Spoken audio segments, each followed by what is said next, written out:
The Galactic Council Hall was an architectural marvel of transparent alloys and humming graviton fields, orbiting a dying sun in a neutral sector. Its interior smelled faintly of ozone, heated metal, and formality. Delegates from 73 known civilizations filled the curved tiers of the amphitheater, voices subdued, robes fluttering in climate-regulated air. They had gathered for yet another procedural dispute, minor according to the schedule. But nothing about the human delegation was ever truly minor anymore. Ambassador Gareth Wren of Earth walked with deliberate ease, his tailored black suit somehow crisper than the vacuum outside. A steaming cup of coffee balanced in one hand, the other held a diplomatic folder stamped with an Earth insignia, a subtle fusion of olive branch and blade. He moved like a man arriving at a garden party, not a tribunal. The buzz in the chamber lowered as he approached the speaking podium. Across from him, High Regent Krovax of the Zarkant Dominion uncoiled his massive frame, scales shimmering green under artificial starlight. He clicked his fangs together once, a ritualized threat in Zarkant culture, and narrowed obsidian eyes at the human. "I see Earth sends its orator of pleasant lies," Krovax hissed. "Fitting. Your voice is more dangerous than your fleet." Gareth smiled, a gesture warm and unbothered. "Ah, Regent Krovax. It's always a pleasure to be called dangerous before I've even sipped my drink." The audience chuckled nervously, some sincerely, others feigning it. Politeness was mandatory in the hall, so was pretending not to notice the tremor beneath it all. Moderator Sinzal, a chitinous arachniform whose voice resonated like wind through a flute, tapped the center lectern with a claw. "This session is now in order. The Zarkant Dominion has submitted a grievance against the United Territories of Earth regarding, quote, unprovoked hostile actions on Galactic Day 4117.32 in the Grelthus Fringe. Earth has submitted a counterstatement. Ambassador Wren, you may proceed." Gareth nodded, sipped, then stepped forward. "Honored representatives, we regret that this complaint has become necessary. The events in the Grelthus Fringe were not, as described, unprovoked. They were a measured response to a massacre." A ripple passed through the delegates. Krovax's tail lashed. "Your colony was a military outpost, one that failed to identify itself as such. Collateral, tragic, yes. But war." "There was no war," Gareth interrupted gently. "There were only families, civilians, farmers, 17 children under the age of 10. We have the transmission logs, planetary scans, the full orbital surveillance." He slid a data shard into the lectern port. A silent image shimmered above them, smoke rising from red dust, broken play structures twisted into slag. No blood, but every viewer filled in the gaps instinctively. Krovax spat, "Visual propaganda. You're masters of it." "And yet," Gareth replied smoothly, "you're here accusing us of mastery over violence." The sarcasm didn't sting. It smothered. Krovax growled, but the council remained quiet, watching. Sinzal clicked twice for attention. "The Dominion claims the attack was a misfire, an automated drone test gone off course. They have issued regrets." "Regrets," Gareth repeated softly. He looked around. "May I ask, if an Earth drone accidentally vaporized the egg clusters of a Zarkant nursery, would regret suffice?" The murmuring returned, louder this time. Even species unfamiliar with sarcasm understood its weight in this room. Krovax bared his fangs. "You retaliated by infiltrating 3 of our black sites and seizing over 200 soldiers. That is not proportionate. That is declaration."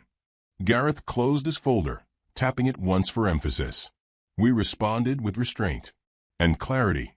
We extracted the personnel directly responsible for the civilian deaths. We left their command structures intact, their fleets untouched, and sent no broadcast.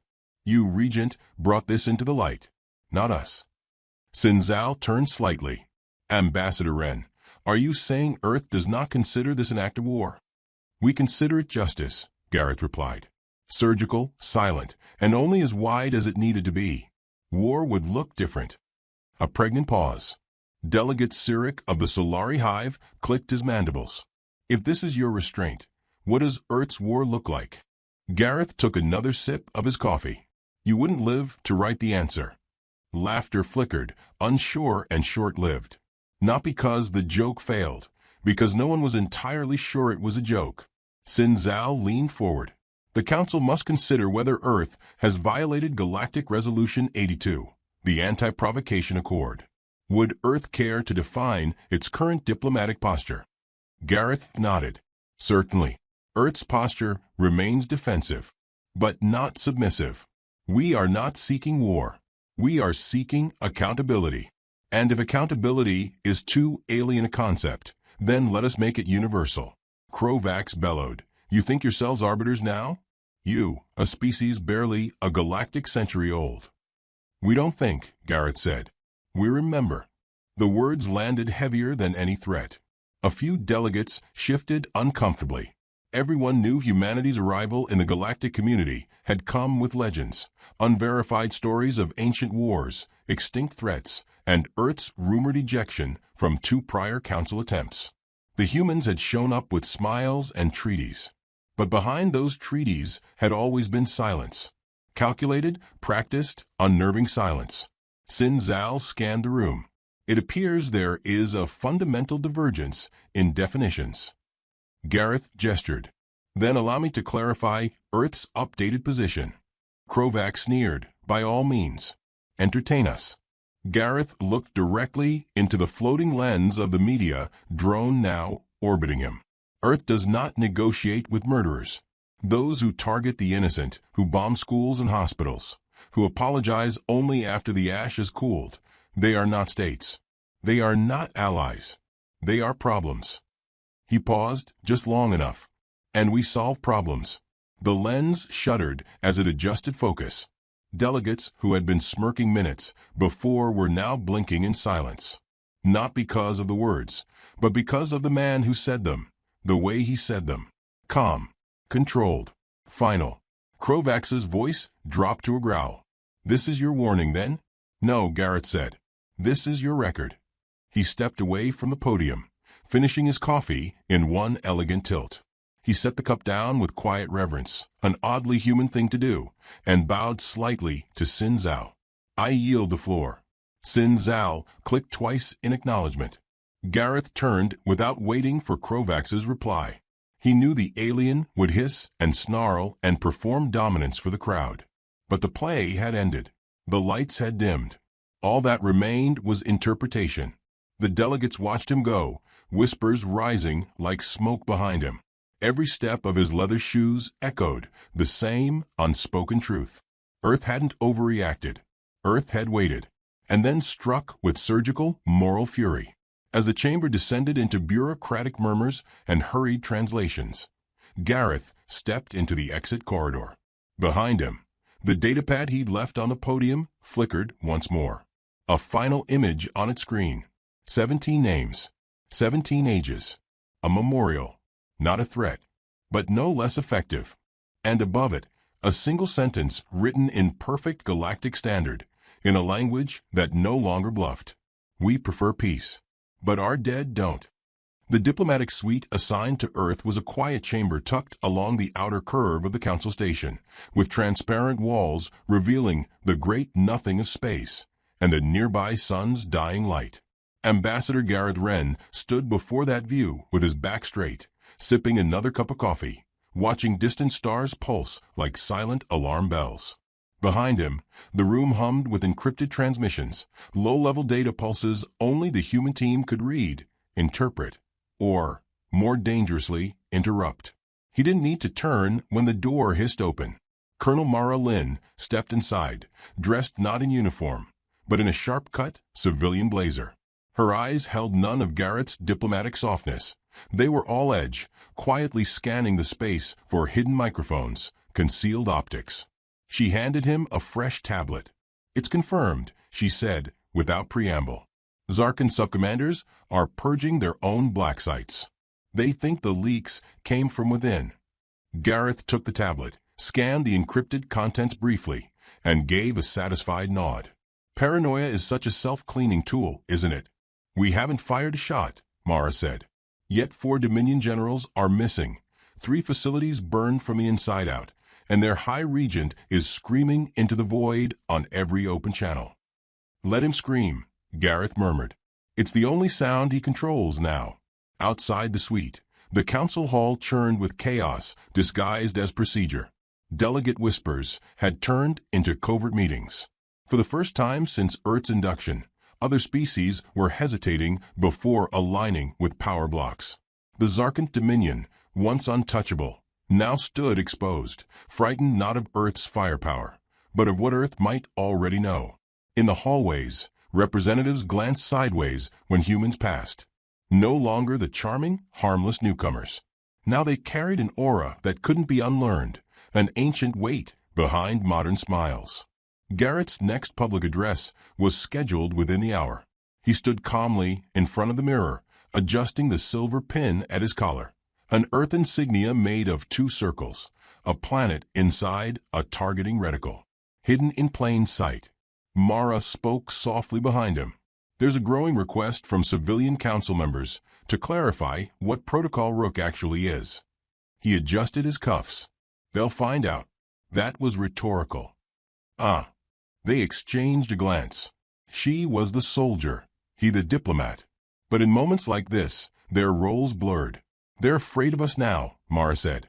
"No," Gareth corrected gently. "They're afraid that we've always been what they thought we weren't." When he returned to the council chamber, the atmosphere had shifted from tension to tremble. Krovax wasn't present, likely recalled to control his imploding chain of command, but his absence only amplified the discomfort. The Zarkant Dominion had fallen into infighting. Multiple planetary governors were severing ties, claiming innocence or ignorance, all under the careful, quiet scrutiny of Earth's intelligence arm. Moderator Sinzao called the chamber to attention again, clicking her claws with subdued urgency. "Ambassador Wren, the Council requests clarification. Several species are concerned about covert operations conducted within Dominion territories. Are these actions sanctioned by Earth?" Gareth stepped forward not with theatricality, but with stillness. His calm was no longer charming. It was strategic. "Earth does not confirm nor deny operations in foreign sovereign space," he said. "However, we do assert that no Earth military personnel have fired upon any alien entity during this incident." Delegate Heroine of the Threxel Enclave, a species of gaseous intellects who rarely interfered, spoke for the first time in decades. "Yet we see your fingerprints on the aftermath." Gareth inclined his head. "Perhaps. But I remind you, Earth was attacked. Earth's civilians were killed. We responded intelligently." Gasps were audible. Not from what he said, but how? No apologies, no detours. Just a clean statement of dominance wrapped in diplomacy. Delegate Rhinax of the Solari, a slow-speaking crystalline elder, leaned into the mic. "Then what is Protocol Rook, Ambassador?" He paused. The word hung in the room like a knife yet to be thrown. He allowed silence to gather before answering. "Protocol Rook is not a weapon. It's a posture. A demonstration of what happens when you teach humans how to speak softly, but then mistake them for being unarmed." Some laughed nervously. A few didn't move at all. He stepped closer to the main podium, his voice lowering with exquisite control. "Your species have warred for millennia. You've conquered and consumed, expanded and collapsed. Earth watched from the shadows of its blue planet, learning one very human truth. War is won long before the battle begins. It is won in perception, in misdirection, in patience." The lights dimmed slightly as the station shifted orbits. The sun outside cast shadows across his face, just enough to make his next words feel like prophecy. "We laid no traps," he continued. "We simply told the truth and waited for liars to panic." Delegate Cyric clicked again. "And the destruction of Dominion facilities?" "Internal," Garrett said, folding his hands. "Triggered by their own fail-safes. It seems, in their panic, they activated anti-infiltration purges." Pity, really. It wasn't pity. Everyone knew that. Sinzal attempted to restore balance. "And your message to the rest of us?" Gareth gave a small, gracious bow. "Transparency, peace, and a reminder. Those who hide behind mistakes must eventually face those who remember. Screens lit up across the chamber. Leaked footage, carefully edited, displayed Empire officers laughing over intercepted transmissions from the Grelfus colony. Jokes about how fragile human settlements were. Dismissals of retaliation. Disdain for Earth's supposed naivete. Gareth said nothing as it played. He only watched the delegates as they watched the footage. By the end, the chamber had gone completely still. Then, softly, he added, "We do not need to broadcast warnings. We merely reveal what was already spoken." Delegate Harrowan floated forward slightly. "You're changing the rules." "No," Gareth said. "We're making them visible." There was a long pause before Sinzal concluded the session. "The Council will deliberate. Earth's position has been noted." Afterward, as Gareth walked the halls, the stares felt different now. Not curious, not amused. Respectful, wary, terrified. Mara intercepted him near the docking bay. Her datapad glowed with updates. Chaos in Zarkanth capital sectors, a silent retreat from 3 border systems, and 4 more alien civilizations requesting quiet discussions with Earth. "You've made us a pivot," she said, eyes sharp. "No," he corrected again. "We just reminded them that history isn't written by the powerful. It's written by the patient." He took her tablet, scanned the report, then held it to his chest. His eyes met hers. "It's time they understand that humanity never needed to roar. We just needed them to listen after the growl." As he passed into the lift toward the human consulate, Mara remained behind, watching. Even she, hardened soldier, felt something new beneath the strategy. A dark undercurrent. Not malice, just certainty. Precision cloaked in silk. She muttered aloud to no one. "They thought we were the prey." The lift closed, and above the diplomatic suite, a final message uploaded quietly into the Council archives, time-stamped, signed, and sealed under Earth's new diplomatic doctrine. The file name was a single sentence. "We do not negotiate with murderers." The transmission blackout began subtly. At first, just static over encrypted channels. Then full silences. Dominion vessels orbiting their inner colonies lost command pings. Subsector comms arrays failed to respond to standard pings, and bureaucratic consoles started spitting out priority alpha errors the Zarkanth hadn't seen in a century. By the 3rd hour, 12 military outposts had dropped offline. By the 4th, internal Dominion alerts labeled their own systems as compromised. By the 5th, Zarkanth High Command began executing internal purges, convinced they'd been infiltrated by traitors. They had no idea the only thing that had actually penetrated their systems was doubt. In a council-side chamber lit by blue ambience and low murmurings, Gareth Wren stood once again before the interspecies delegates. His tone unaltered, posture straight, fingers calmly folded. He looked like he was about to recite poetry, not deliver a strategic blow. "I understand the concern," he said, gesturing with a diplomat's grace. "From the outside, it may seem as if Earth has been aggressive." Delegate Truen of the Gormek dynasty, a feline arthropod hybrid known for diplomatic cynicism, tilted her head. "Ambassador, 3 hours ago, the Dominion lost communications with half its forward sectors. No known fleets entered their territory. No weapons fired. But every internal line went dark. And you call this concern?" Gareth didn't blink. "Would it make you feel better if we'd used lasers instead?" A pause. The silence wasn't heavy. It was sharpened, surgical. Delegates leaned forward not because they wanted to interrupt, but because they couldn't afford to miss a single word. Colonel Mara Lin entered the chamber from a side corridor, not as a diplomat this time, but as confirmation. Her civilian disguise had been discarded. The markings of Earth's Strategic Deterrence Division now displayed on the inner lapel of her suit, barely visible, deliberately so. Gareth turned his head slightly toward her. "Colonel, status." She handed him a new slate. Phase 3 complete. All embedded logic bombs within Dominion nodes have activated. No human personnel deployed. No direct engagements. Local Dominion security protocols triggered full lockdown on their own. Truen blinked slowly. "You're saying they did this to themselves?" Gareth raised a brow. I'm not saying anything. But it is curious, isn't it, how easily a regime built on fear will turn inward the moment it smells weakness. Delegate Rhinax's crystal-like voice cut across the room. You anticipated this. Or worse, you planned for it. We offered them the opportunity to de-escalate, Gareth said evenly. They chose to scream. On the chamber's central display, real-time telemetry data from independent observers flickered. Zarkant defense fleets were abandoning several moons. Research facilities had been evacuated without explanation. Civilian unrest, though carefully redacted by Dominion PR AI, had leaked into galactic channels. A quiet civil unraveling was in progress, and Earth had not fired a single weapon. Gareth gestured to the footage. We told you Earth wasn't here to wage war. We told you we had no interest in revenge. We only asked for accountability. But the Zarkant Dominion chose fear over honesty. Delegate Harrowan, still more mist than body, spoke again with concern. You orchestrated psychological warfare across sovereign territory. What do you call that? Elegant, Gareth replied. Then with a hint more steel, and overdue.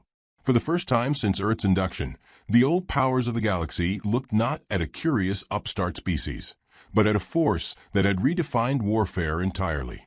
They saw weapons that didn't glow red or pulse with energy, but instead crept silently through data streams, through words, through narrative.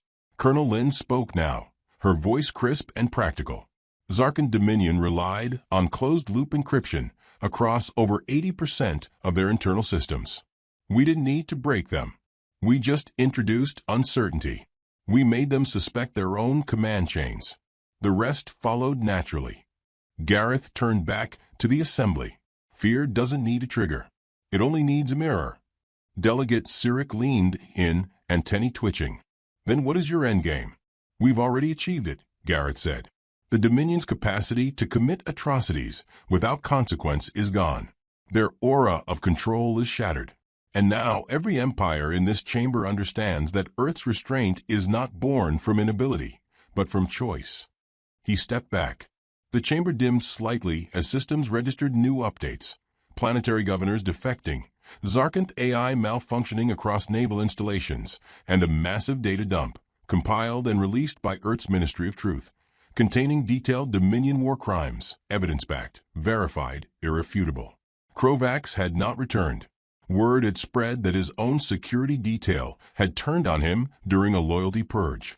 His last broadcast was a panic scream about infiltrators and betrayal, unsubtle, hysterical, and tragically timed. Truan, who had never before admitted admiration for another species, now studied Gareth with narrowed eyes. You never cared about the colony. Gareth's smile dropped by a fraction. Don't mistake our silence for absence. We care more than you understand. But caring doesn't mean screaming. It means acting. Quietly, Truan said. Precisely. Colonel Lynn received a silent ping on her retinal display, then nodded to Gareth. He took a final step forward, tone now colder, almost imperceptibly so. We are updating our diplomatic doctrine, he said to the entire chamber. Effective immediately, Earth will no longer recognize the legitimacy of any regime that utilizes mass targeting of noncombatants. If your leadership engages in genocide, your government forfeits all access to Earth diplomatic relations, trade routes, and protection pacts. We will not declare war. We will not issue ultimatums. We will simply make your systems irrelevant.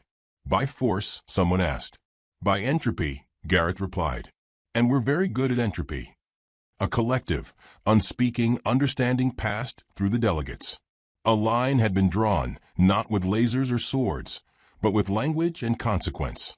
Earth had become not a force of conquest, but a reckoning. The kind that couldn't be bargained with. The kind that arrived wearing suits, sipping coffee, and smiling as the old systems collapsed under the weight of their own crimes. The silence was broken by Sin Zhao, who had entered quietly and now took her place. Her multifaceted eyes regarded Gareth, her tone formal but laced with reverence. Then this is not a war. No, Gareth said, and for the first time his voice dropped an octave. This is the game board being turned over. Because it was always ours. You just didn't see it. The lights flickered slightly. The chamber AI recalibrated as new dominance algorithms detected that Earth's leverage metrics had surpassed all predictive thresholds. Political gravity, once rooted in tradition and bluster, now tilted hard toward Earth. And yet, Gareth still smiled politely, as if discussing weather. As he turned to leave, the screen behind him lit up with a quiet Earth broadcast, looping once before fading. Humanity prefers peace, but we've never forgotten how to win. Colonel Lin walked beside him in silence until they were out of earshot. Only then did she speak. They're going to ask for terms. They already are, Gareth replied. They just don't know which ones we're willing to accept. They reached the lift, the doors whispering open. As they stepped in, she glanced up at him, her expression unreadable. We just dismantled an empire, she said. With no battles, no casualties, just doubt. He tilted his head slightly, then added with quiet finality, the rook moves alone. And everyone forgets, the rook is not a pawn. The doors closed, and in the chamber behind them, the galactic order began to rewrite itself, one frightened whisper at a time. The emergency session of the Galactic Council opened under a pall of forced neutrality. The hololights above the chamber cast sharp shadows, bouncing off polished armor and shimmering diplomatic garb. But there was no ceremony in the air today, only containment. The Zarkant Dominion had collapsed into itself like a dying star, and the delegates were here not to debate the cause, but to ask the question none had dared speak aloud. What did Earth want? Every species was represented, some out of duty, others out of fear. Even the aloof Eldora Collective, who had not attended a council session in 42 years, had sent 2 masked envoys.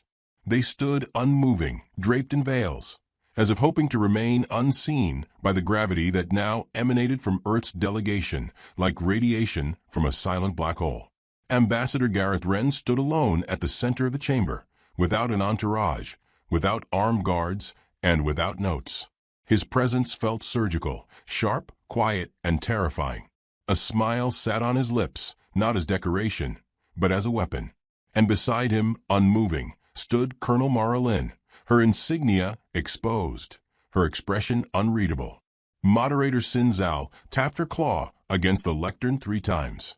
Ambassador Wren, the Council recognizes Earth's right to address the chamber. This session has been convened at the request of multiple member civilizations seeking clarification on Earth's strategic posture and intent. You may begin. Gareth inclined his head. Thank you, moderator. Honored delegates. I'm told there is concern, and it is valid. When structures collapse, dust follows. He let the metaphor hang. Not poetic flourish, more like the ticking of a clock. The Zarkant Dominion is no more. Its central government has fragmented. Its citizens are rioting. Military governors are defecting. And its fleets are eating themselves alive. This outcome is not the result of kinetic action by Earth forces. It is the consequence of truth. A truth so unpalatable, so raw, that their own system rejected it.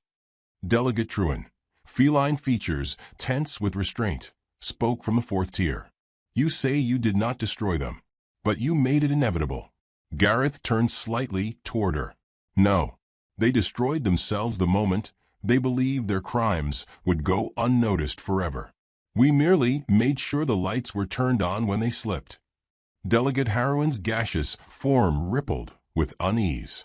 They were powerful, arrogant, but still a member of the council. You acted without consent, without discussion. We acted because no one else would, Gareth replied. Earth did not bypass this council. The council abdicated. We brought evidence. You brought silence. We asked for accountability. You offered regrets and stalling motions. Meanwhile, children's bones were still cooling under the soil of Grelthus. A tremor passed through the chamber. Garrett's voice remained calm, but now every syllable carried iron beneath silk. Earth does not recognize the moral authority of those who protect war criminals for the sake of peace. That is not peace. That is complicity. Delegate Rhinax of the Solari, long a voice of pacifist diplomacy, spoke now with real concern. What is Earth's goal then? Retribution? Expansion? You've toppled an empire without a shot. The entire galaxy is watching. Gareth nodded. Good. Watch closely. He stepped toward the center, slowly. This is not retribution. This is precedent. From this day forward, Earth will observe a new protocol. Not military, not economic, moral. We are introducing a doctrine we call the axiom of irreversibility. Colonel Lin stepped forward, projecting a single phrase into the center of the chamber. It glowed red in Galactic standard. Hostes humani generis. Enemies of humanity, Gareth said, letting the phrase linger in the alien tongues. This is not just Earth stance. It is a declaration of principle. Any government that systematically targets civilians, especially children, will be considered beyond diplomacy. We will not recognize your ambassadors. We will not trade, speak, or parley. You will be shut out, isolated, dismantled, not by bombs, but by truth, by exposure, by silence. Delegate Cyric's mandibles twitched. And if that fails? Gareth's smile grew, just slightly. Then silence becomes entropy. The chamber stirred. Delegate Vorish of the Vexery Triumvirate, until now silent, hissed low. You presume to enforce morality. Who decides what is just? We don't, Gareth said simply. The dead do. That stopped even the skeptics. It wasn't drama. It was inevitability. The statement echoed with the weight of graves. Colonel Lin placed another slate onto the central console. The chamber dimmed, and a series of recordings played, raw, uncut, unflinching. Footage from the Grelthus colony. Screams. Smoke. Children coughing blood through collapsed lungs. Zarkant drone pilots laughing in the background. Delegates looked away. Some cried out. Others stared blankly. It was a kind of data the Council had always classified, always diluted, always buried beneath reports and revisions. But Earth hadn't filtered it. They had displayed it in its full horror. Gareth stepped forward. This is not propaganda. This is primary source. This is evidence. This is why we do not negotiate. He paused, then added, and this is why they broke. He turned off the feed. The Dominion lost their empire not to weapons, but to mirrors. They looked at themselves and recoiled. Because they had no enemy to blame, no invasion to rally against. Just the weight of their own crimes. Harrowen spoke again, voice soft now. Then what becomes of diplomacy? Diplomacy survives, Gareth said. But it must evolve. From theater into truth. From delay into decision. From words into actions that carry weight. Truan's voice was colder now. And if Earth standards change, if your truth becomes inconvenient to others, then Earth will face scrutiny in turn, Gareth answered. And we will accept it, because the day we fear truth is the day we become them. The room, for a long moment, fell into perfect silence. It was not consent. It was recognition. The galaxy had shifted, not because of a weapon, but because a single species had weaponized principle and wielded it with surgical, merciless precision. Sin Zal broke the silence. And what do you ask of this council now, Ambassador? Gareth looked up. Nothing. Gasps. He continued, we do not seek approval. Earth did what was necessary. We don't require affirmation. We only ask that you remember this. Earth prefers peace. We crave it, actually. We garden. We make music. We build things that last. He stepped away from the podium, but turned one last time. But should another empire rise to murder children and wrap it in sovereignty, we will act. With silence. With exposure. With patience. And if all else fails, with precision. He nodded once more. Consider this not a threat, but a warning. Then, as if on cue, a final feed appeared in the chamber. One not projected by Earth, but by a neutral satellite station. It showed a Dominion general, bloody, unarmed, and weeping, being taken into custody by his own people. Civilians cheered. A child threw a stone. The camera panned, revealing graffiti scrawled across a bombed wall behind him, written in Galactic standard in a child's handwriting. We remember. Colonel Lin turned to Gareth. We've made our point. "No," he said quietly. "They made it for us." As they turned to leave the chamber, Sin Zhao spoke again, quietly. "Ambassador, if we are to rewrite diplomacy, where does it begin?" Gareth looked over his shoulder. Truth. He didn't wait for the closing protocols. He walked out of the council chamber and into the corridor with Lin beside him. The weight behind them lingered, like ozone after lightning. Delegates didn't resume conversation for almost an hour. Some looked at their aides and whispered contingency plans. Others called for immediate votes on war crime statutes. A few sat in stunned silence, replaying every word Gareth Wren had spoken. In the emptying chamber, the Earth insignia on the central dais shimmered in the artificial light. 2 circles. A planet inside a crosshair. And beneath it, carved into the council records in permanent script, "We do not negotiate with murderers." It wasn't a threat. It was the new standard. And every civilization that had ever whispered in shadows now knew. The wolves no longer wore disguises. They wore suits.